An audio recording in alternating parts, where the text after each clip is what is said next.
नमस्कार साथियों, मेरा नाम है अशोक पांडे और मेरे चैनल जैबी विद अशोक पे आपका स्वागत है। फ्रेंड्स, आज हम एएफएम के मॉड्यूल सी में चैप्टर नंबर 27 का पार्ट 1 करेंगे। ये चैप्टर है आपका फ्रेंड्स वर्किंग कैपिटल फाइनेंस के बारे में। Working capital management, working capital finance एक ही बात है, इसके बारे में हमें पढ़ना है। ये आपके सीआईबी के सिलेबस में भी है, तो यहाँ पर थोड़ा पढ़ लेंगे, ज़्यादा डिटेल में आप सीआईबी में पढ़िएगा। तो यहाँ हम देखने वाले हैं वर्किंग कैपिटल साइकिल क्या होती है, करंट एसेट्स क्या क्या होते हैं फर्म के, और कहाँ कहाँ से फर्म जो है करंट एसेट्स या जिसे वर्किंग कैपिटल कहा जाता है उसके लिए फंड या फाइनेंस अरेंज कर सकती है। उसके क्या क्या सोर्सेस कंपनी के पास, बैंक के पास या जो भी फर्म है उसके पास कहाँ से ये व्यवस्था अवेलेबल हो पाती है, ये सारी बातें हम करेंगे। तो पहले देख लेते हैं कि वर्किंग कैपिटल साइकिल क्या होता है। ठीक है, वर्किंग कैपिटल, कार्य करने के लिए जो आपको पूंजी चाहिए उसे वर्किंग कैपिटल कहते हैं। ठीक है, मतलब क्या हुआ सर, समझाते हैं। जैसे मान लीजिए आपको एक दुकान मान लीजिए एक आपको फैक्ट्री खोलनी है। ठीक है, तो फैक्ट्री खोलनी है तो भाई ज़मीन चाहिए, फैक्ट्री में मतलब आपको दीवारें वगैरह बनवानी पड़ेगी, स्टोर रूम बनवाना पड़ेगा, मशीनरी खरीदनी पड़ेगी। तो ये सारी चीज़ें आपने कर ली। ठीक है, आपने क्या किया, लैंड एक्वायर कर ली, ज़मीन परचेज कर ली, यहाँ पर मशीनें वगैरह इंस्टॉल कर दी, सब कुछ सेट है आपका मामला। ठीक है, बाउंड्री वगैरह बनवा ली, वर्कर हायर कर लिए, सब काम फिट है। ठीक है, इतनी चीज़ें आपकी हो गई। अब उसके बाद में प्रोडक्शन करने के लिए जो पैसे की ज़रूरत पड़ेगी वो वर्किंग कैपिटल है। वर्किंग, काम शुरू हो, वर्क कर पाओ, उसके लिए पूंजी चाहिए। अब हमें किस किस चीज़ के लिए पूंजी चाहिए सर? देखो, मान लो कि तुम क्या कर रहे हो, मान लेते हैं कि आप जो है टायर बनाते हैं। ठीक है, टायर बनाते हैं तो टायर बनाने के लिए कुछ ना कुछ रॉ मटेरियल रखता होगा, है ना।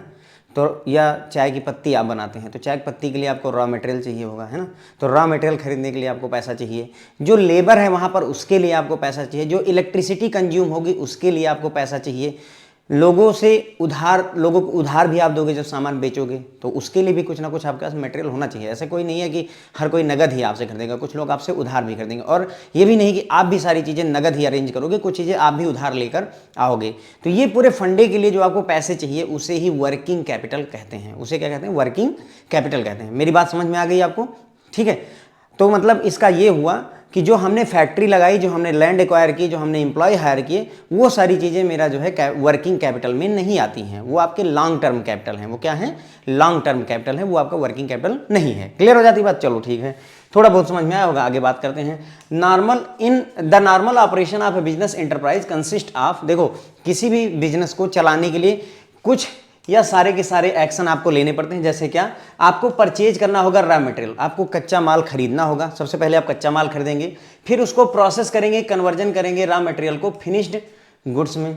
ठीक है, आप क्या करेंगे, रॉ मटेरियल खरीदेंगे, फिर वो रॉ मटेरियल जो है आपका, भाई जैसे हमने टायर के लिए रॉ मटेरियल खरीदा, फिर उसको हम वर्क इन प्रोग्रेस बोलते हैं, मतलब उसको हम कन्वर्जन करेंगे, मैन्युफैक्चरिंग करेंगे, उससे चीज़ें बनाना शुरू करेंगे। ठीक है, तो उसे वर्क इन प्रोग्रेस कहेंगे। जब हमारा गुड्स यानी हमारा टायर तैयार हो जाएगा तो उसे हम फिनिश्ड गुड्स कहते हैं। क्या कहते हैं? फिनिश्ड गुड्स कहते हैं। हमारा फिनिश्ड गुड्स यानी टायर अब तैयार हो गया। अब उस टायर को हम क्या करेंगे, इस टायर को हम बेच देंगे, सेलिंग द गुड्स। अब जरूरी नहीं है कि नगद बिके, नगद पर भी बिक सकता है, उधारी यानी क्रेडिट बेसिस पर भी बिक सकता है, दोनों पॉसिबिलिटी हैं। नगद मिल गया तो तुरंत पैसे मिल गए, अगर उधारी पर है तो वो कुछ समय बाद रिसीवेबल्स कहलाते हैं, कुछ समय बाद मिलेंगे। रिसीव कैश, या तो आपको कैश मिलेगा या on sale are end of the credit period, है ना। अगर आपने कैश में सेल की है तो तुरंत ही कैश आपको मिल जाएगा, और नहीं तो जब आपको ये आपका क्रेडिट 3 महीने के लिए, 6 महीने के लिए, जितने महीने के लिए आपने उधारी दे रखी है उतना समय जब पूरा होगा तब आपको कैश मिलेगा। एंड अगेन, अब जब पैसे मिल गए तो इससे फिर क्या करेंगे, आप फिर से टायर बनाने के लिए रॉ मटेरियल खरीद लेंगे, और ये जो साइकिल है, ये चक्र जो है घूमता रहता है, इसे ही हम वर्किंग कैपिटल साइकिल कहते हैं। ठीक है, समझ में आई बात? अब एक छोटा सा फिगर देख लीजिए, चीज़ें थोड़ी सी और क्लियर हो जाएंगी। देखिए हमारे पास क्या है, सबसे पहले हमने कैश अरेंज किया। ठीक है, हमारे पास कैश था, उस कैश से हमने क्या किया, रॉ मटेरियल प्रोक्यूर किया, रॉ मटेरियल खरीदा टायर बनाने के लिए। रॉ मटेरियल को यूज करके अब अपनी फैक्ट्री में जो, जैसे हमने रॉ मटेरियल लिया तो तुरंत ही वो जैसे कार बनानी है तो ऐसा नहीं कि सारे पार्ट लिए और तुरंत ही कार तैयार हो जाती, भाई वो एक बीच में चलती रहती है। मतलब कभी टायर लग गए हैं, अब जो है स्टीयरिंग जुड़ रही है, ब्रेक लगा हुआ है, अब उसमें इंजन रखा जा रहा है काइंड ऑफ, तो ये वर्क इन प्रोग्रेस कहलाता है। इसे क्या कहते हैं? वर्क इन प्रोग्रेस, मतलब बीच की स्टेज ना तो रॉ मटेरियल है तुम्हारे पास और ना ही जो है टायर है तुम्हारे पास, बीच की अवस्था जो होती है उसे वर्क इन प्रोग्रेस कहते हैं। तो उससे वर्क इन प्रोग्रेस बनेगा। फिर जब वर्क इन प्रोग्रेस खत्म हो जाएगा तो आपके पास फिनिश्ड गुड्स जिसे हम टायर कह देते हैं, हमारे पास टायर तैयार हो जाएगा। अब इस टायर को बेचेंगे तो या तो हमें कैश मिलेगा, ठीक है, यहाँ पर, अगर नहीं कैश मिलेगा तो वो रिसीवेबल्स में बदल जाएगा। रिसीवेबल्स मतलब वही क्रेडिट पर आपने दिया हुआ है, उधारी पर दे रखा है, और वो उधारी जब सामने वाला 3 महीने 6 महीने जैसा आपका 1 साल जैसा कॉन्ट्रैक्ट होगा, जब वो आपको चुकाएगा तो आपको कैश मिल जाएगा। एक बार फिर से आपके पास कैश आया, आप फिर से घूमे, तुरंत ही उस कैश से रॉ मटेरियल खरीदा, रॉ मटेरियल से वर्क इन प्रोग्रेस से फिनिश्ड गुड्स, इससे फिर या तो कैश या तो रिसीवेबल्स यानी क्रेडिट पर, और ये पूरा साइकिल फ्रेंड जो है चक्का घूमता रहता है।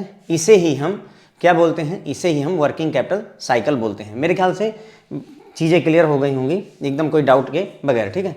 अब बोल रहे हैं कि length of this cycle depends on, अब वर्किंग कैपिटल साइकिल की तो मैंने बात की, क्या ये वर्किंग कैपिटल साइकिल 3 महीने का होगा या 6 महीने का होगा या 1 साल का होगा या 10 साल का होगा, कैसे पता चलेगा? तो वो डिपेंड करेगा भाई। कोई छोटा सामान बना रहे हो, ठीक है, तो उसमें वर्किंग कैपिटल साइकिल छोटा होगा आपका सामान। जैसे उदाहरण के लिए आप कच्ची मूंगफली लेकर आए और उसको आपने भुना और बेच दिया, तो इसमें क्या है भाई, कच्ची मूंगफली आज लेकर आए, सुबह खरीदा, शाम को भुनाई करी, नमक वगैरह दिया, बेच दिया, पैसे मिल गए, फिर से खरीद लाए, तो इसमें वर्किंग साइकिल क्या है, 1 दिन का है, राइट, ये हो गया। लेकिन अगर इसी जगह पर आप कार मैन्युफैक्चर करते हैं तो उसमें लंबा प्रोसेस चलता है, ठीक है, ये हो गया। तो वर्क इन प्रोग्रेस का जो साइकिल है, लेंथ कितनी होगी वो डिपेंड करेगा stock of raw material required to be held, कितना रॉ मटेरियल हमें होल्ड करके रखना पड़ेगा। 1 क्विंटल से काम चल जाएगा, 100 क्विंटल चाहिए, 1000 क्विंटल चाहिए, वो उस पर डिपेंड करेगा। वर्क इन प्रोग्रेस की क्या स्थिति है, which in turn depends on, work in progress कितना है वो भी किस पर निर्भर करता है, the process involve in manufacturing और processing to convert raw material into finished good, ठीक है। तो रॉ मटेरियल को फिनिश्ड गुड में बदलने में हमें कितना समय लग रहा है, यानी वर्क इन प्रोग्रेस में, जैसे हम टायर का रॉ मटेरियल लेते हैं और टायर बनने में क्या 3 महीने लग जा रहे हैं पूरी प्रक्रिया में, तो अगर 3 महीने लग रहे हैं तो इतना 3 महीने तो देना ही देना पड़ेगा। तो उससे निर्भर करेगा कि साइकिल कितनी लंबी चौड़ी होगी। The credit required to be provided to the purchaser, अब जो हमारा टायर खरीद करके ले जा रहे हैं वो क्रेडिट चाहते हैं, वो उधारी पर चाहते हैं, तो कितने दिन के लिए उधारी चाहते हैं? मान लो उन्होंने 6 महीने के लिए उधारी कही।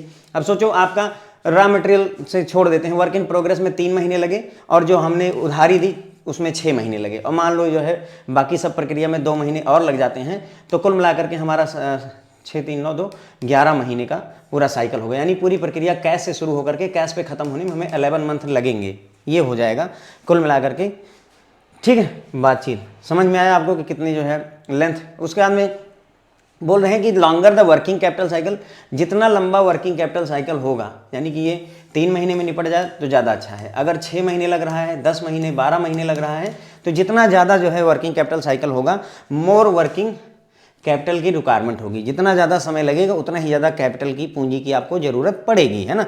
सुबह मूंगफली मैंने जो है, सुबह मैंने 1000 रुपये की मूंगफली खरीदी और उसको आज ही भुना और बेच दिया, शाम तक मुझे 1200 रुपये मिल गए, मान लेता हूँ प्रॉफिट सहित, तो फिर मुझे पूंजी की ज़रूरत पड़ेगी, कहीं से वर्किंग कैपिटल लेना पड़ेगा? नहीं भाई, 1000 रुपये लिए थे और वही अब 1200 में बदल गए, फिर से 1000 रुपये की मूंगफली ले आऊँगा, तो एक ही दिन हुआ इसमें। लेकिन सोचो कि अगर मैं मूंगफली आज खरीदूँ गर्मियों में, गर्मी में कोई मूंगफली खाता नहीं है, अब पता चलेगा कि जब ठंडियाँ आएंगी 6 महीने बाद तब जा करके बिकेगा, तो मुझे 6 महीने वेट करना पड़ेगा, तो उस समय मुझे वर्किंग कैपिटल की और ज़्यादा ज़रूरत पड़ेगी। मूंगफली का केस सही नहीं रहेगा, ठीक है। तो बोल रहे हैं कि more is the working capital requirement, working capital की आपको ज़्यादा जरूरत पड़ेगी। चाय की पत्ती बनने में, चाय की पत्ती तोड़ करके और चाय की पत्ती फाइनली आपके जो है टेबल तक पहुंचने में अगर 6 महीने लगता है, तो 6 महीने तक जो है कंपनी को पूरी प्रक्रिया के दौरान वर्किंग कैपिटल की जरूरत पड़ेगी। अगर वो काम 2 महीने में होता है, पत्ती जो है बागान से तोड़ी और उसको चाय की पत्ती में बेच दिया और पैसे मिल गए 2 महीने में, तो सिर्फ 2 महीने के लिए ही आपको वर्किंग कैपिटल की या पूंजी की जरूरत होगी, ठीक है, समझ गए। तो जितना लंबा वर्किंग कैपिटल साइकिल होगा उतना ही ज़्यादा आपको पूंजी की आवश्यकता होती है। The need for maintaining the current asset, मतलब हमें करंट एसेट को मेंटेन करने के लिए इन चीज़ों की जरूरत पड़ेगी। जितनी भी बातें मैंने यहाँ पर आपको बताई, ये सारे के सारे आपके करंट एसेट्स में ही आते हैं। जो पूरा साइकिल में हमने देखा, कैश वगैरह सारी चीज़ें आपके करंट एसेट्स ही होते हैं, ठीक है। बात कर लेते हैं करंट एसेट्स फर्म के क्या क्या होते हैं। तो जर्नल में current assets required to be held by firm can be classified as under. देखो करंट एसेट किसे कहते हैं? करंट एसेट उसे कहते हैं जिसे हम 1 ईयर के अंदर में कैश में कन्वर्ट कर ले जाएं। सरल सी भाषा में इसे कहते हैं कि विद इन अ ईयर या विद इन दैट फाइनेंशियल, उसी फाइनेंशियल ईयर में अगर किसी एसेट को आप कैश में कन्वर्ट कर पाते हैं तो उसे करंट एसेट कह देते हैं। एसेट तो है ही, करंट एसेट क्यों है? क्योंकि एक साल के अंदर उसे कंज्यूम कर लिया जाता है, जो सरल लैंग्वेज होती है, एक साल के अंदर उसे कंज्यूम कर लिया जाएगा तो उसे हम करंट एसेट कहेंगे। जैसे कैश और कैश इक्विवेलेंट हो गया। इन्वेंट्री, आपको कोशिश करनी है आपका इन्वेंट्री, फिनिश गुड या स्टॉक जो है उसको एक साल के अंदर में बेच करके पैसे ले लेने हैं। रिसीवेबल, आपको कोशिश करनी है कि जो आपका डेटर है जिसने आपसे उधारी पर पैसे सामान लिया हुआ है, सामान लिया, टायर लिया और 1 लाख देने वाला है, ऐसे लोगों से आपको कोशिश करनी कि एक साल के अंदर सब पैसा ले लीजिए। इसीलिए ये सारे करंट एसेट्स की कैटेगरी में आते हैं। रॉ मटेरियल, आपको कोशिश करनी कि रॉ मटेरियल भी बेच करके या उसको फिनिश गुड में बदल करके हम कैश में कन्वर्ट कर ले जाएं। स्टॉक इन प्रोग्रेस, अगेन वही work in progress, stock in progress, बीच का मटेरियल उसको भी। प्रीपेड एक्सपेंसेस भी आपके करंट एसेट्स में आते हैं। जैसे आपने मोबाइल का अगर रिचार्ज करवा लिया है मान लीजिए एडवांस में 1 साल का या 1 महीने का प्रीपेड जो है, तो वो आपका एसेट होता है। एसेट वो चीज़ होती है जो आपको फ्यूचर में बेनिफिट देने वाली होती है, उन्हें हम एसेट कह सकते हैं। तो प्रीपेड का जो हमने रिचार्ज करवाया है वो भविष्य में हमको फायदा देगा। अभी रिचार्ज करवा लिया, अगले महीने तक, 1 महीने तक चलता रहेगा, तो वो हमारा करंट एसेट में आता है। इसके अलावा जो बच जाते हैं तो कुछ और अदर करंट एसेट्स में भी आते हैं। अब यहाँ पर मैंने रेड क्यों किया हुआ है, आपकी बुक में जो दिया है वो ये दे रखे हैं 4, मैकमिलन बुक में ये 4 करंट एसेट्स दे रखे हैं। कुछ मैंने अपनी तरफ से भी ऐड कर दिए हैं क्योंकि बाद में फिर कंफ्यूजन बनेगी, जब न्यूमेरिकल सॉल्व करने लगते हैं तो कंफ्यूजन हो जाती है कि सर ये पता नहीं करंट एसेट्स है या नहीं, ये करंट एसेट है कि नहीं है।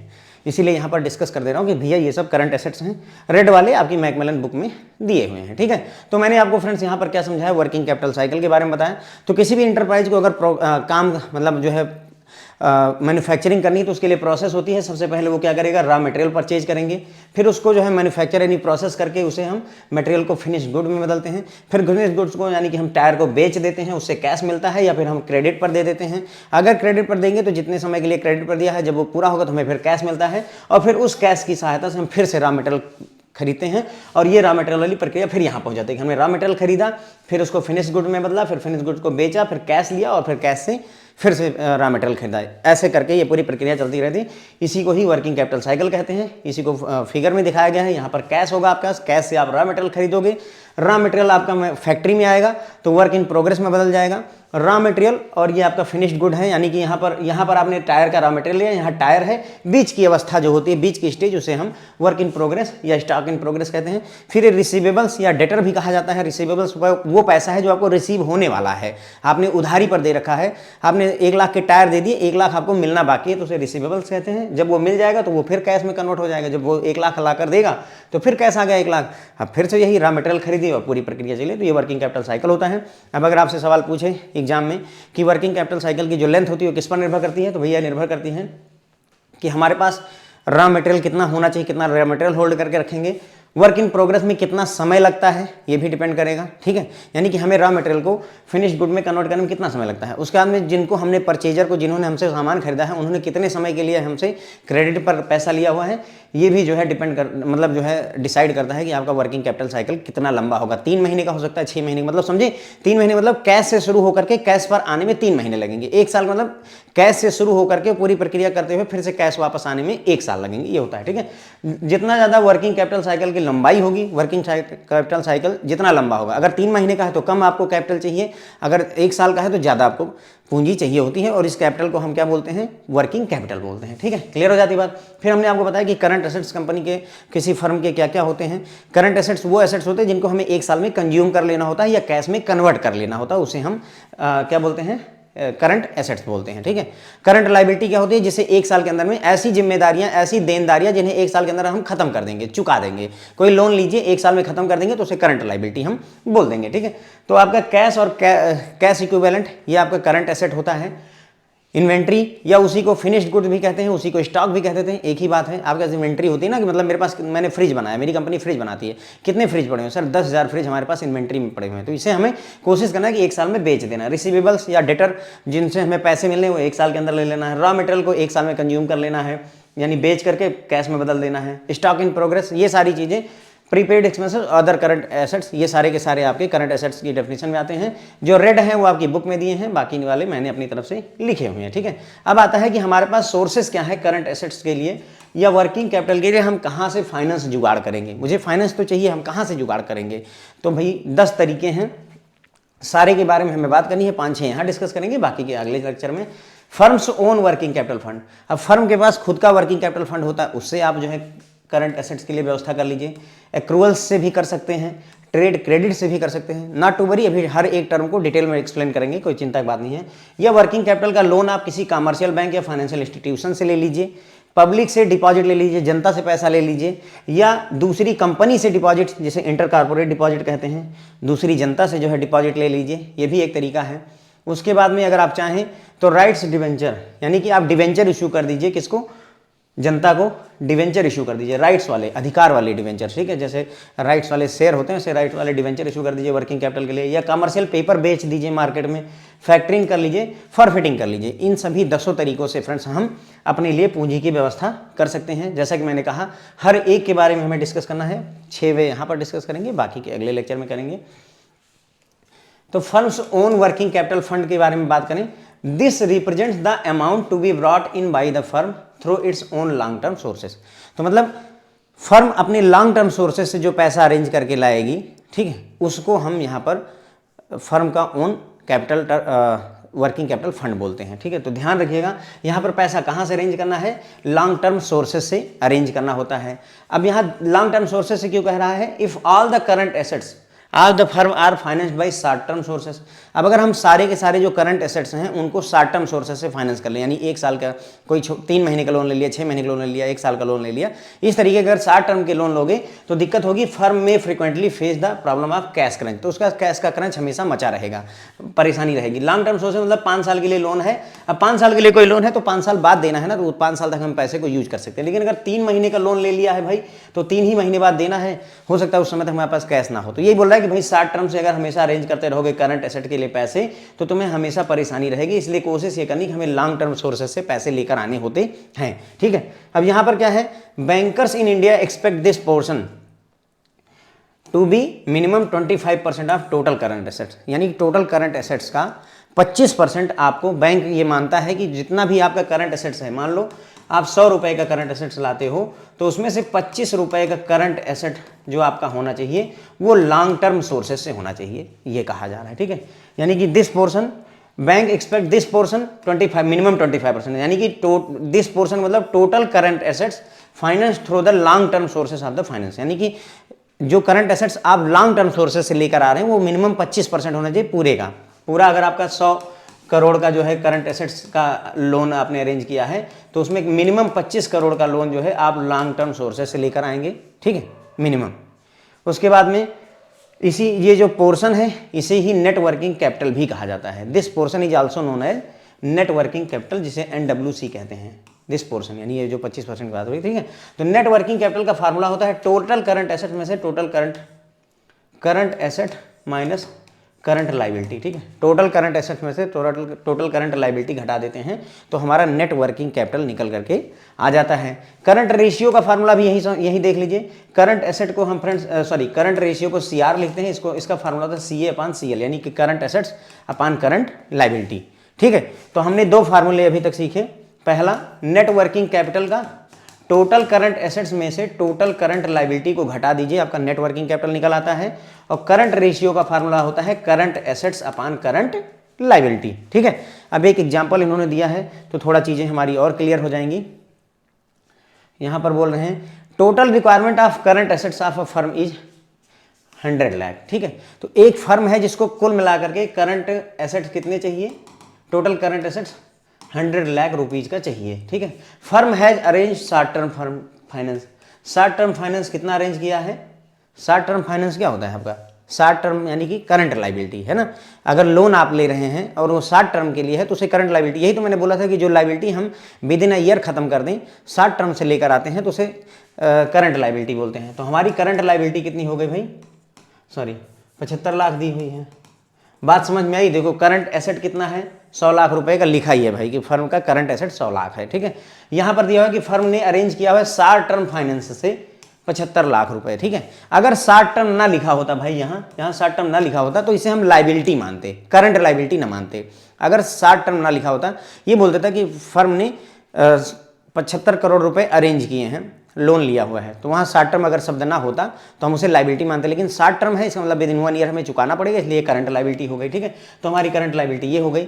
आप पूछ रहे हैं कि what is the amount of margin या net working capital required to be brought in by the firm. तो कितना मार्जिन यानी फर्म कितना पैसा खुद अरेंज करे। देखो कितना चाहिए, बड़ा ही बेसिक सी गणित है। कुल हमें कंपनी चलाने के लिए कितना रुपया चाहिए, 100 करोड़ रुपए या 100 लाख रुपए, और हमारे पास है कितना रुपया लोन लेकर के 75 लाख रुपए। तो हमें कितने रुपए अपनी तरफ से अरेंज करने पड़ेंगे भाई, 25 लाख ही तो करने पड़ेंगे। देखो समझो, है ना। करंट एसेट्स का मतलब वही वर्किंग कैपिटल वाली कहानी हो गई, ठीक है। तो हमें करंट एसेट्स कितने चाहिए, 100 लाख रुपए के। हमारे करंट एसेट्स कितने चाहिए, 100 लाख रुपीज। उसमें से हमने लोन कितने का ले लिया है ऑलरेडी, 75 लाख रुपए का। तो हमारे पास बचे कितने भैया, 25 लाख रुपए बचे। यही 25 लाख रुपए हमको अरेंज करके लाना पड़ेगा। इसी को ही फ्रेंड चाहे मार्जिन कह लीजिए और चाहे इसी को नेट वर्किंग कैपिटल कह लीजिए, ठीक है। तो नेट वर्किंग कैपिटल NWC का फार्मूला भी वैसे होता है, total current asset minus total current liability, ठीक है। तो करंट एसेट कितना है हमारा 100 माइनस करंट लायबिलिटी कितनी है हमारी 75 दिया ही हुआ है, इक्वल टू 25 लाख रुपए हमें अरेंज करने पड़ेंगे। चाहे इससे फार्मूले से सॉल्व कर लीजिए, चाहे ऐसे दिमाग से सॉल्व कर लीजिए, ठीक है। करंट रेशियो पूछ रहे हैं, मैंने आपको बताया करंट रेशियो इक्वल टू होता है current assets upon current liability. हमारा करंट एसेट कितना है, करंट एसेट है 100 और करंट लायबिलिटी कितनी है 75। तो ये हो जाएगा 4/3 या 1.33 मेरे ख्याल से आ जाना चाहिए, या इसी को 1.33:1 भी लिखा जा सकता है, ठीक है। तो हमारा करंट एसेट भी निकल गया, करंट लायबिलिटी भी निकल गई, उस मतलब पता चल गया नेट वर्किंग कैपिटल, ठीक है। NWC नेट वर्किंग कैपिटल भी हमने कैलकुलेट कर लिया, करंट एसेट्स करंट लायबिलिटी भी कैलकुलेट कर ली। आइडली जो है ये 2:1 होना चाहिए। आइडली कितना होना चाहिए, ये 2:1 होना चाहिए, यानी जितना तुम्हारे पास एसेट है ना। देखो 2:1 का क्या मतलब है, देखो समझ लो इस बात को। 2 क्या है, देखो करंट एसेट्स अपान करंट लायबिलिटी होता है। इसका मतलब ये करंट एसेट है और ये करंट लायबिलिटी है। यानी कि अगर मान लो फर्म के पास 200 रुपये एसेट के तौर पर हैं, तो फर्म को चाहिए ज़्यादा से ज़्यादा 100 रुपये जो है लायबिलिटी यानी लोन के तौर पर ले। ये होता है फंडा, ठीक है। अगर फर्म के पास 200 रुपये का एसेट है, यानी कि कुल मिला के आधा ही जो है कोशिश आपको करनी की आधा। अगर मेरे पास 1000 करोड़ है तो मैं लोन कितने का ले लूँ, ज़्यादा से ज़्यादा 500 करोड़ रुपये का मुझे लोन लेना चाहिए। ये नियम बन करके आता है, ठीक है। समझ गए। चलिए, तो मैंने आपको फ्रेंड्स यहाँ पर बताया कि हमारे पास में सोर्सेस ऑफ फाइनेंस जो है करंट एसेट्स को फाइनेंस करने के लिए बहुत सारे तरीके हैं, जिसमें से पहला तरीका हमने फर्म्स ओन वर्किंग कैपिटल का कॉन्सेप्ट समझा। तो इसमें हमने देखा कि हम लॉन्ग टर्म सोर्सेस जो पैसा अरेंज करते हैं उसे ही हम यहाँ पर फर्म का ओन वर्किंग कैपिटल फंड में मानते हैं, ठीक है। अगर सारे के सारे एसेट्स हम जो है शॉर्ट टर्म फंड से अरेंज कर देंगे तो हमेशा कैश का क्रंच, करंट एसेट आपको खरीदना है, रॉ मटेरियल खरीदना है, ये सारी चीज़ों के लिए, और 3 महीने का लोन लिया, हो सकता है हमारा वर्किंग कैपिटल साइकिल ही 1 साल का हो, तो 3 महीने का लोन कब चुका देंगे, जब तक बिकेगा नहीं, पैसा आएगा नहीं, तब तक नहीं दे पाएंगे। तो करंट एसेट के लिए अगर आपको फाइनेंस चाहिए तो शॉर्ट टर्म से ना लीजिए, वरना कैश का क्रंच मचा रहेगा, आपको हमेशा कैश की किल्लत रहेगी। इसीलिए इंडिया में जो बैंक है वो ये मानते हैं कि जितना भी तुम्हारा टोटल करंट एसेट्स है उसका कम से कम 25% तुम्हें लॉन्ग टर्म सोर्सेज से अरेंज करना चाहिए, ठीक है। कितने, कहाँ से, लॉन्ग टर्म सोर्सेज से। इस पोर्शन को हम नेट वर्किंग कैपिटल कहते हैं। नेट वर्किंग का फार्मूला होता है total current asset minus total current liability, या current asset minus current liability भी कह सकते हैं नेट वर्किंग कैपिटल का। और करंट रेशियो का फार्मूला क्या होता है, करंट एसेट्स अपान करंट लायबिलिटी, ठीक है। फिर एक क्वेश्चन देखा हमने जिसमें करंट एसेट कितनी चाहिए फर्म को, 100 लाख रुपए की, और फर्म ने शॉर्ट टर्म लोन कितना लिया है 75 लाख रुपए का, तो शॉर्ट टर्म लोन उसकी करंट लायबिलिटी हो गई। करंट एसेट 100 लाख चाहिए, करंट लायबिलिटी 75 लाख है, तो current assets minus current liability होता है आपका क्या, फर्म का नेट वर्किंग कैपिटल, ठीक है। तो NWC निकालने के लिए कहा है, या इसी को मार्जिन भी बोल देते हैं। तो net working capital equal to 100 minus 75 हमने किया, current assets minus current liability, तो 25 लाख हो गया, ठीक है। उसके बाद में करंट रेशियो क्या होता है फ्रेंड्स आपका, करंट एसेट्स अपान करंट लायबिलिटी होता है। करंट एसेट्स हमारा कितना है 100, करंट लायबिलिटी कितनी है हमारी 75 है, ठीक है। बस इसको डिवाइड कर दीजिए जो है 4/3, तो 1.33 आ जाएगा। या इसी को रेशियो में लिखना चाहें तो 1.33:1 भी लिख सकते हैं। फिर हमने ये भी बात की कि आइडली जो है करंट रेशियो कितना होना चाहिए 2:1, यानी कि अगर करंट एसेट्स हमारे 2 हैं तो करंट लायबिलिटी हमारे पास में ज़्यादा से ज़्यादा 1 होनी चाहिए, यानी आधी लायबिलिटी रखिए, इससे ज़्यादा मत रखिए, तो वो एक आदर्श सिचुएशन होती है, ठीक है। तो ये सारी चीज़ें हमने यहाँ पर समझ ली। अब दूसरा तरीका है जहाँ से आप करंट एसेट्स के लिए फाइनेंस या पैसे अरेंज कर सकते हैं, वो है एक्रूअल्स। एक्रूअल्स का क्या कॉन्सेप्ट होता है, देखो अकाउंटिंग मॉड्यूल ए जब आप पढ़ेंगे या पढ़ा होगा आपने, तो वहाँ पर एक्रूअल्स का कॉन्सेप्ट आता है। एक्रूअल कॉन्सेप्ट ये कहता है कि कोई भी खर्चा बुक कर दीजिए, भले ही वो पैसा मिला हो या ना मिला हो, ठीक है। इसका क्या मतलब है, जैसे मान लो कि हमें सैलरी किसी को देनी है, ठीक है, तो अगर हमें सैलरी देनी है मान लो 25 तारीख को, कितनी तारीख को, 25 तारीख को सैलरी देनी है, तो हम क्या करेंगे 25 तारीख को हर एक कस्टमर मतलब अपने बुक में दिखा देंगे कि हमने 50,000 ए को सैलरी दी, हमने जो है 1 लाख बी को सैलरी दी और 2 लाख रुपए सी को सैलरी दी। ये हम खर्चा दिखा देंगे यहाँ पर, ठीक है। भले ही हम कैश उस आदमी को दें या ना दें, उस आदमी को कैश दें या ना दें वो मेरी मर्जी है, ठीक है। या फिर जैसे इनकम टैक्स हमें भरना है फॉर एग्जांपल, तो हमें इनकम टैक्स भरना है, हमें पता है कि हमें साल भर के बाद में जुलाई महीने में या अगस्त महीने में जब भी लास्ट डेट आएगी तो हमें 1 लाख रुपए भरना है। तो हम क्या करेंगे अपने खर्चे की बुक में उस 1 लाख रुपए को बुक कर देंगे, भैया कि जो है हमको 1 लाख रुपए इनकम टैक्स भरना है। हम एज एंड व्हेन जब भी इवेंट होगी हम तुरंत ही उसको अपने रजिस्टर में एंट्री कर देना ही एक्रूअल्स का कॉन्सेप्ट कहलाता है, ठीक है। पैसा मिले या ना मिले वो मेरा कंसर्न नहीं है। जैसे मैंने कोई चीज़ बेची मान लो, ठीक है, मैंने कोई चीज़ बेची, मैंने जो है 100 जो है टायर सेल किए, मान लीजिए 100 टायर बेचे, वो भले ही क्रेडिट पर गए लेकिन मैं अपनी जो है उसमें अकाउंट की बुक में दिखाऊंगा कि मेरे 100 टायर बिक गए। पैसा मिला नहीं मिला वो अलग कंसेप्ट है, ठीक है। पैसा मिल जाए तो अच्छा है, तो वो कैश बेसिस पर हो जाएगा। अगर पैसा ना मिले और फिर भी खर्चा दिखाया जाए या कमाई दिखाई जाए तो उसे हम एक्रूअल बेसिस पर कहते हैं। यही होता है एक्रूअल का कॉन्सेप्ट, ठीक है। तो an accrual represent the liability of the firm which has already accrued but the payment of it will made after some time, ठीक है। तो एक्रूअल्स फर्म की ऐसी लायबिलिटी को प्रेजेंट करते हैं जो पहले से ही मतलब अकर हो चुकी है, यानी कि हमें सैलरी देनी है लेकिन हम उसको जो है कैश जो पेमेंट करेंगे वो बाद में करेंगे। अगर ऐसा है तो उसी को हम एक्रूअल कहते हैं। जैसे salary of an employee accrues as soon as ही स्टार्ट वर्किंग, किसी भी एम्प्लॉय की सैलरी, आप मेरी फर्म में काम करना शुरू किया, आपकी सैलरी बन गई। जैसे मेरे पास मान लीजिए एक एम्प्लॉय है, मैं उसको 5,000 रुपये या 10,000 रुपये देता हूँ, तो जैसे ही महीना शुरू हुआ उसका, ठीक है, 1 तारीख आई और उसका 10,000 रुपये बन गया, ठीक है। भले ही 10,000 रुपये मैं महीने के आखिरी में दूंगा, तो मतलब फ़ायदा क्या हुआ कि भाई 10,000 रुपये मुझे देने हैं, कब, महीने के आखिरी में। तो ये 10,000 रुपये जो मैंने बुक किए हैं 1 तारीख को, इस 10,000 को मैं महीने भर यूज कर सकता हूँ क्रेडिट कार्ड की तरह। समझ गए बात को। तो 10,000 रुपये का खर्चा मैंने बुक कर लिया है और देना मुझे जो है लास्ट में 30 तारीख को है। तो अभी ये 10,000 रुपये मेरे पास है ना, एक तरीके से 10,000 मेरे पास है भाई, मुझे 30 तारीख को देना है और खर्चा बुक 1 तारीख को हो गया है, तो ये 30 दिन मेरे पास हैं, 29 दिन तो हैं ही। तो ये जो 10,000 रुपये हैं इसको भी हम अपनी वर्किंग कैपिटल के लिए या करंट एसेट्स को फाइनेंस करने के लिए यूज कर सकते हैं। चलो एक एम्प्लॉय है तो ठीक है, लेकिन जिस कंपनी में 1 लाख एम्प्लॉय हैं, जिसके 70 करोड़ रुपए का 70 करोड़ रुपए की सैलरी जाती है, पूरे महीने में 70 करोड़ की सैलरी जाती है, तो भैया 70 करोड़ रुपए शुरू में ही हमने बुक कर दिया और ये जाना है 30 तारीख को, तो अभी 70 करोड़ रुपए मेरे पास है ना अभी इस 20 दिन 25 दिन 30 दिन तक, उसे हम यूज करेंगे फाइनेंस करने के लिए। समझ आ गई बात, ठीक है। तो ये बोल रहा है कि salary of an employee accrues as soon as वो स्टार्ट करता है working firm, but the actual जो पेमेंट होती है वो सैलरी की at the end of the month की जाती है। तो ये जो समय है इसका हम उपयोग कर लेते हैं। Another example is tax payable to government. Government को जो हम टैक्स देना है, अब हमें पता है कि हमें साल के आखिरी में टैक्स देना है। अप्रैल महीना आया, हमने बुक कर लिया भैया हमको 5 लाख रुपए टैक्स देना है, तो 5 लाख रुपए अभी बुक कर दिया, लेकिन वो पूरे 1 साल तक हमारे पास ही रहेगा, आखिरी में जाकर के पेमेंट होगी। तो इस 5 लाख का हम उपयोग कर सकते हैं करंट एसेट्स को फाइनेंस करने के लिए। These accruals are short term sources of finance for the firm. ध्यान रखिएगा कि भैया ये short term source of finance होते हैं, लॉन्ग टर्म नहीं है, क्योंकि सैलरी महीने में देनी है, टैक्स साल भर में देना है, तो साल से ऊपर कोई जाने वाला खर्चा नहीं होता है। तो ये सारे आपके short term source of finance होते हैं, ठीक है। तो मेरे ख्याल से एक्रूअल का कॉन्सेप्ट फ्रेंड्स आपको समझ में आ गया होगा। अब बात करते हैं हम ट्रेड क्रेडिट की, ठीक है। तो ट्रेड क्रेडिट इज निगोशिएटेड, मतलब देखो ट्रेड क्रेडिट क्या होता है, अगर आपने रॉ मटेरियल खरीदना है, ठीक है, टायर बनाने के लिए आपको रॉ मटेरियल खरीदना है, तो आप किसी दुकानदार के पास जाएंगे, बोलेंगे मुझे रॉ मटेरियल दे दो भैया, हम तुमको 3 महीने 4 महीने बाद पैसा पेमेंट कर देंगे। या किसी दुकान पर भी, आप किराने की दुकान पर जाते हैं, वहाँ पर भी करते हैं। ज़्यादातर दुकानें ऐसे ही चलती हैं। वो क्या करेंगे, होलसेलर के पास जाएंगे, बोलेंगे हमको जो है 10 लाख का माल दे दो, 10 लाख का माल उनके पास जाएगा, 3 महीने बाद वो पेमेंट करते हैं। दैट इज ट्रेड क्रेडिट, ठीक है। तो यानी किसी से उधार पर पैसा ले लिया, 10 लाख रुपए के सामान हम रॉ मटेरियल ले आए, तो हमारे पास फाइनेंस आ गया ना, पैसा 10 लाख रुपए या 10 लाख रुपए के सामान रॉ मटेरियल करंट एसेट आ गया। यही तो पर्पस था, मेरा उद्देश्य क्या है, मेरे पास करंट एसेट होने चाहिए, चाहे खरीदने के लिए पैसा हो चाहे करंट एसेट्स हो, ठीक है। इसी को फाइनेंस करने के लिए हम ट्रेड क्रेडिट का भी यूज कर सकते हैं।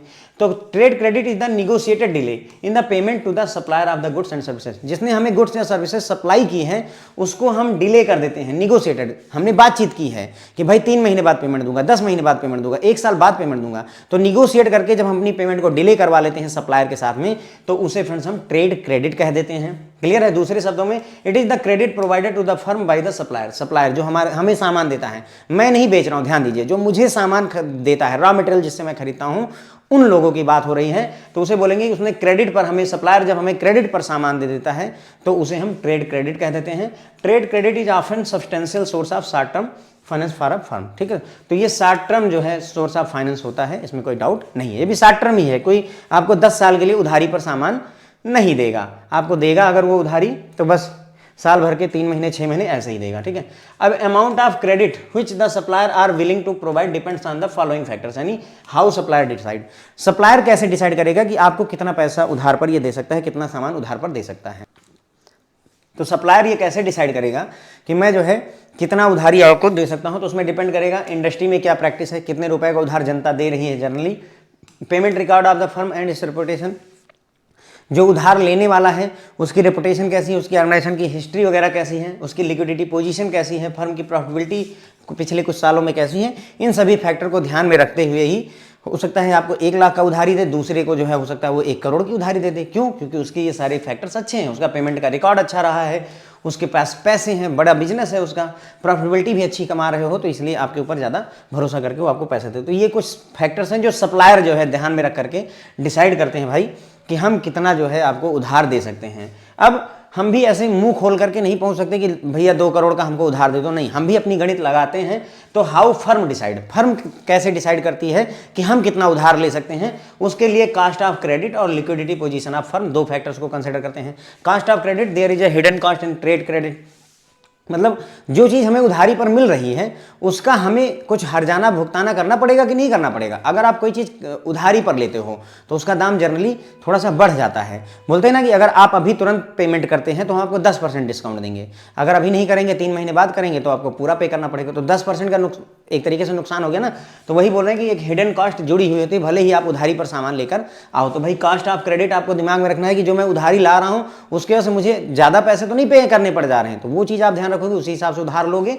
और दूसरा लिक्विडिटी पोजीशन, क्या तुम्हारे पास कैश है उतना देने के लिए? उधार ले आए 2 करोड़ का, कंपनी तुम्हारी 50 लाख के दे पाओगे? नहीं। तो लिक्विडिटी पोजीशन भी, a firm will be negotiating for the higher credit period of the liquidity position is not comfortable. ठीक है, मतलब a firm will be negotiating for a higher credit period if its liquidity position is not comfortable. अगर आपके पास पैसा नहीं है, आपकी liquidity position अच्छी नहीं है, तो आप उधारी ज़्यादा समय के लिए मांगेंगे। अगर आपके पास पैसा है तो आप बोलोगे ठीक है 3 महीने में मैं वापस कर दूंगा। भाई मेरे पास 10 लाख रुपए अगर 3 महीने में आ जाएंगे तो मैं वापस कर दूंगा, लेकिन मुझे पता है कि हर महीने 1 लाख रुपए आ रहे हैं, मुझे 10 महीने लग जाएंगे पैसा इकट्ठा करने में, तो मैं आपसे रिक्वेस्ट करूँगा मुझे 12 महीने के लिए उधारी दे दीजिए, 12 महीने के लिए लोन दे दीजिए। तो कितना अमाउंट लेना है, कितने समय के लिए उधार लेना है, वो सारी चीज़ें इन फैक्टर से डिसाइड हो जाती हैं। ठीक है, तो यहाँ पर हमने बात की ट्रेड क्रेडिट की। तो मैंने आपको बताया कि जब आप सप्लायर के साथ में बातचीत करके कुछ समय के लिए अपनी पेमेंट को डिले करवा देते हैं, तुरंत नगद ना दे करके 3 महीने 6 महीने बाद नगद देते हैं, तो उसे हम ट्रेड क्रेडिट कहते हैं। ठीक है, ट्रेड क्रेडिट में सप्लायर आपको क्रेडिट पर सामान देता है। ठीक है, ट्रेड क्रेडिट आपका शॉर्ट टर्म फंड का सोर्स होता है। अब सप्लायर कितना आपको क्रेडिट पर दे सकता है, उसके लिए क्या फैक्टर दिमाग में रखेगा? इंडस्ट्री में प्रैक्टिस क्या है, आपका पेमेंट का रिकॉर्ड कैसा रहा है, रेपुटेशन कैसी है, आपकी फर्म में पैसे हैं नहीं है, प्रॉफिट कमाते हो कि नहीं कमाते हो। फिर हम कितना उधार लेंगे, फर्म कितना उधार ले सकती है, उसको डिसाइड करने के लिए कास्ट ऑफ क्रेडिट, जो हम उधारी ले रहे हैं उसका हमें कितना हर्जाना देना पड़ेगा, वो दिमाग में रखेंगे। और साथ ही साथ में क्या हमारे पास में पैसे हैं या नहीं हैं। अगर पैसे हैं तो हम बोलेंगे कि जो है 3 महीने में चुका देंगे, अगर पैसे नहीं तो बोलेंगे 12 महीने में चुका देंगे। तो ये सारे फैक्टर्स को ध्यान में रखते हुए हम डिसीजन लेते हैं। उसके बाद में अगला विकल्प है हमारे पास कि हम क्या करें, वर्किंग कैपिटल लोन ले लें। वर्किंग कैपिटल का लोन ले लें, किससे? किसी बैंक से या किसी और फाइनेंशियल इंस्टीट्यूशन से। तो ये किया जाता है, जनरली इसे ज़्यादा किया जाता है। ठीक है, तो working capital advances provided by commercial bank may be in the form of fund based और नॉन फंड बेस्ड फैसिलिटी। ठीक है, तो जो आप बैंक से लोन लेंगे वो फंड बेस्ड हो सकता है या नॉन फंड बेस्ड हो सकता है। एक यहाँ पर टर्म आता है लिक्विडिटी, अभी हमने बात की थी लिक्विडिटी पोजीशन। लिक्विडिटी का मतलब क्या समझते हैं आप जानते हैं? लिक्विड का मतलब पानी होता है। तो अगर कोई चीज़ पानी की तरह बहे, अवेलेबल हो, पानी कैसे है, पानी आप छोड़ो बह कर चला जाएगा। तो अगर आपके पास में इतना कैश हो कि वो लिक्विड हो, कोई भी चीज़ लिक्विड हो, मतलब कहने का मेरा मन किया उसे कैश में कन्वर्ट करने का, तुरंत हो गया अगर, तो उसे हम लिक्विड कहते हैं। समझ गए? जैसे एग्जाम्पल के लिए सोना आपका लिक्विड है, सोना आप दुकान पर लेकर जाइए, अगर वो 24 कैरेट का 22 कैरेट जितना भी होगा उसका तुरंत वैल्यू मिल जाए, कोई डाउट नहीं है। मोबाइल लेकर जाइए, थोड़ा कम लिक्विड है, 15,000 का मोबाइल है, हो सकता है 10,000 8,000 में बिके, हो सकता है कोई भी खरीद ले, फिर भी बिक जाएगा। लेकिन अगर मैं अपना घर लेकर बेचना चाहूँ, मैं अपना चाहता हूँ मेरा 60 लाख का घर बिक जाए, तो क्या मैं आज उसे बेच पाऊंगा? नहीं बेच पाऊंगा भाई। बातचीत होगी, लिखा पढ़ी, रजिस्ट्री, बहुत सारी जिम्मेदारियां और बहुत सारी बातें होंगी, तो तुरंत उसे हम कैश में कन्वर्ट नहीं कर सकते। तो हम कहेंगे कि हमारा घर लिक्विड नहीं है, हमारा कैश मतलब हमारे पास लिक्विडिटी नहीं है। आप समझे मेरी बात को? तो जो चीज़ों को आप आसानी से कैश में कन्वर्ट करवा लो, उसे लिक्विड कहते हैं। ठीक है, क्लियर हो गया? तो बोलते हैं ना फर्म की लिक्विडिटी कैसी है। लिक्विडिटी मतलब मेरे पास कैश कितना है, कितना कैश मैं अरेंज कर सकता हूँ। अगर मुझे जरूरत पड़े तो क्या मैं मशीन बेचना चाहूँ तुरंत बिक जाएगी? अगर तुरंत बिक जाएगी इसका मतलब वो लिक्विड है। अगर नहीं बिक पाएगी, भैया पता चल रहा है कि 10 करोड़ की मशीन है, कोई खरीदने कोई भारत में नहीं तैयार है, तो वो लिक्विड नहीं है। ठीक है, तो ये लिक्विडिटी हो गई। उसके बाद में फंड बेस्ड का मतलब होता है कि आपको कैश दिया जाएगा, सिंपल, आपको कैश दिया जाएगा, नकदी, वादे नहीं, बातें नहीं, प्रॉमिस नहीं। ठीक है, और नॉन फंड बेस्ड का मतलब आपसे वादे किए जाएंगे, आपको कैश नहीं दिया जाएगा, जब जरूरत पड़ेगी तब दिया जाएगा, लेकिन फिलहाल हम वादा करेंगे कि दे देंगे यार तुमको, तुम परेशान मत हो। जैसे बैंक गारंटी देता है, बैंक ने गारंटी दे दी कि अगर ये नहीं लौटा पाएगा तो मैं लौटाऊंगा, तो उस गारंटी के आधार पर किसी और बैंक से आपने लोन ले लिया है ना, बात समझे? लेकिन इस बैंक ने आपको सिर्फ वादा किया है, फंड नहीं दिया, तो नॉन फंड बेस्ड। ठीक है, क्लियर हो जाती बात? तो फंड बेस्ड लोन ले सकते हैं आप, या नॉन फंड बेस्ड लोन ले सकते हैं। फंड बेस्ड में आपका क्या क्या आता है? कैश क्रेडिट, जिसे सीसी बोलते हैं, सीसी लिमिट खोली जाती है। ओडी ओवरड्राफ्ट होता है, लोन या डिस्काउंटिंग ऑफ बिल, ये सारी चीजें फंड बेस्ड में आती है, यानी कैश मिलेगा इसमें। सीसी लिमिट करवा लेते हैं, कैश मिलेगा।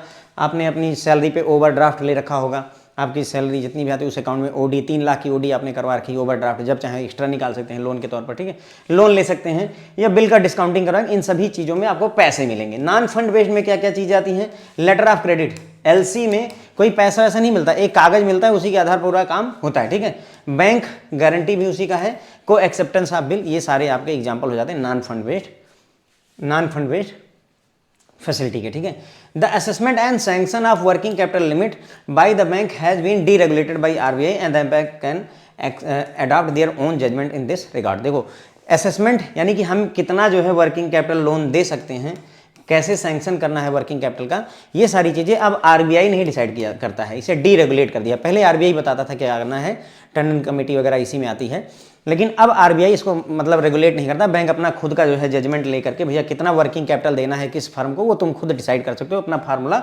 खुद बना लो। तो ये हो गया इसका नियम। ठीक है, तो मैंने यहाँ पर आपको समझाया कि वर्किंग कैपिटल एडवांसेस आप बैंक से ले सकते हैं। बैंक से 2 तरीके के लोन मिलेंगे, फंड बेस्ड जिसमें आपको नकदी मिलेगी, जरूरी नहीं कि हाथ में नकदी आए भाई, खाते में भी आएगी। ठीक है, उसके बाद में नॉन फंड बेस्ड में सिर्फ वादे मिलेंगे, नकदी नहीं मिलेगी। ठीक है, फंड बेस्ड में एग्जाम्पल आपसे पूछ सकता है, तो देखो cash credit, CC limit, overdraft, loan ले लेना या डिस्काउंटिंग करवाएंगे बिल का, तो उसमें भी पैसे मिलते हैं। नॉन फंड बेस्ड में आपको लेटर ऑफ क्रेडिट, बैंक की गारंटी, को एक्सेप्टेंस ऑफ बिल, ये सारी चीज़ें आपकी नॉन फंड बेस्ड में आ जाती हैं।